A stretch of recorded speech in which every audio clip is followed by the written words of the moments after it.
Assalamualaikum warahmatullahi wabarakatuh. Halo anak Miss yang soleh dan soleha, bagaimana kabarnya? Semoga anda sehat selalu ya. Di kondisi saat ini, kalian harus selalu menjaga kebersihan, kesehatan, dan juga tetap semangat belajar ya. Hari ini kalian juga semangat kan belajar bersama Miss Adri? Nah, sebelum memulai pembelajaran, yuk kita berdoa dulu. Angkat tangan kalian ya. Bismillahirrahmanirrahim. Rabbi zidni ilman warzuqni fahman.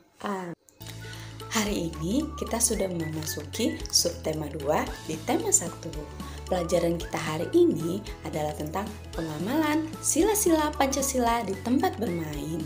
Jadi, pengamalan sila-sila Pancasila bisa juga loh kita lakukan di tempat bermain. Kita harus selalu hidup rukun dengan siapa saja, termasuk teman bermain. Nah, sebelumnya Miss Adri mau review dulu nih pelajaran kita pada minggu lalu. Kira-kira teman-teman masih ingat nggak ya? Miss Adri mau tanya nih, lambang negara kita apa ya? Ayo yang bisa silakan tunjuk jari. Nah betul, lambang negara kita adalah burung Garuda. Selanjutnya, Miss Adri mau tanya lagi nih, dasar negara kita apa ya teman-teman?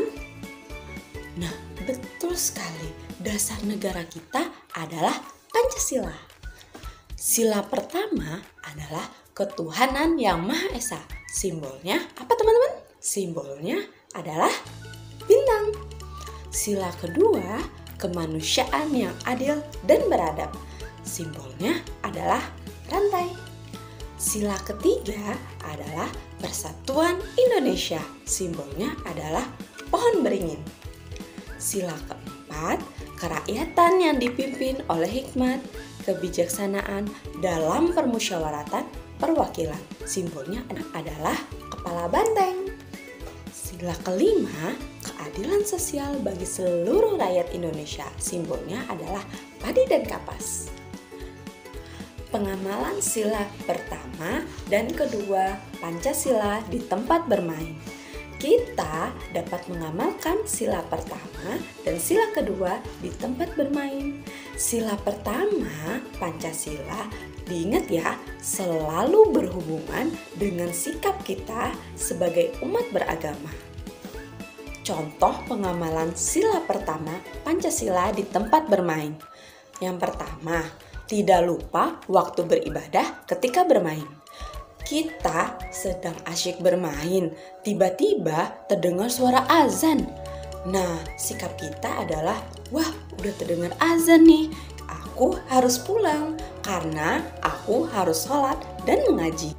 Yang kedua, memberi kesempatan pada teman yang ingin beribadah. Jadi, kalau sudah terdengar azan, teman-teman ingin sholat, maka kita harus mempersilahkan teman kita untuk beribadah. Oh ya sudah, nggak apa-apa, kita beribadah sama-sama yuk di masjid. Contoh pengamalan sila kedua Pancasila di tempat bermain. Yang pertama, membantu teman yang mengalami kesulitan.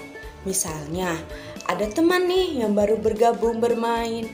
Nah, dia tidak tahu cara permainannya bagaimana. Nah, sikap kita adalah memberitahu jalannya permainan. Yang kedua, mematuhi peraturan dalam melakukan permainan.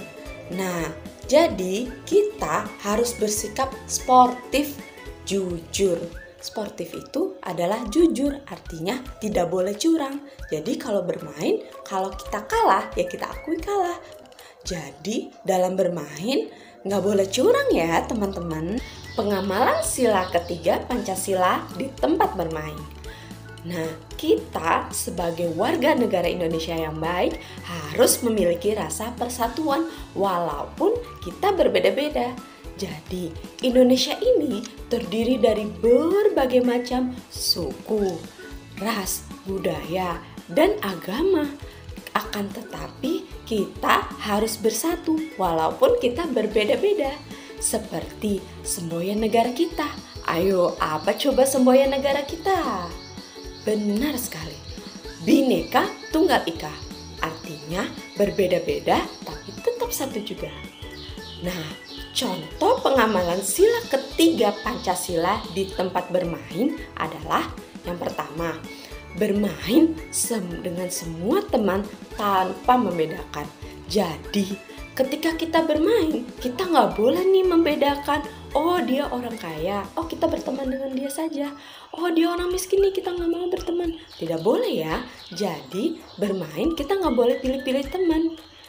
Karena semua kita di mata Allah adalah sama. Yang kedua, menjaga kekompakan saat bermain. Nah, misalnya kita lagi main nih bersama, ada dua kelompok A dan kelompok B.